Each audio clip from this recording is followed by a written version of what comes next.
இன்றைக்கி முக்கணி இலை அடை தான் பார்க்க போகிறோம். ஃபஸ்ட்டு ஒரு பேன் வச்சு நெய் சேர்த்துடலாம். துருகின தேங்காய் ஒரு கப் அளவு சேர்த்து நல்லா வதக்கி விட்டுங்க. இப்போ மா, பலா, வாழை பொடிசாக கட் பண்ணி இதோடு சேர்த்து நல்லா மிக்ஸ் பண்ணி விட்டுக்கலாம். இப்போ நல்லா இது நெய்யிலே வறுத்து எடுத்ததும் இப்போது ஜாகரி பவுடர் அரை கப் அளவு சேர்த்துடலாம். ஃப்ரூட்ஸ்லேயே நம்மளுக்கு ஸ்வீட் இருக்கிறதுனால ஜாகரி பவுடர் கம்மியாக சேர்த்துங்க. இப்போ ஏலக்காய் தூள் அரை ஸ்பூன் சேர்த்து நல்லா மிக்ஸ் பண்ணி விட்டுங்க. இப்போ நம்ம ஃப்ரூட்ஸ் எல்லாம் சேர்த்ததுனால கொஞ்சம் லிக்யூடாக இருக்கும். அதனால் ஒரு ஸ்பூன் அரிசி மாவு சேர்த்து நல்லா மிக்ஸ் பண்ணி விட்டிங்கன்னா நம்மளுக்கு ஸ்டஃபிங் ரெடி ஆயிடுச்சு.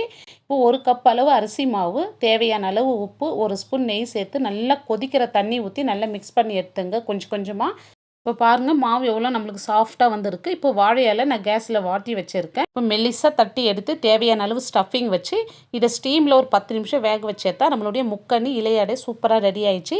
இந்த வீடியோவை டீட்டெயிலாக பார்க்கணுன்னா என்னுடைய சேனலில் போய்ட்டு செக் பண்ணுங்கள். இந்த வீடியோ பிடிச்சிருந்தால் லைக் பண்ணுங்கள். நம்ம சேனலை மறக்காமல் சப்ஸ்கிரைப் பண்ணிங்க.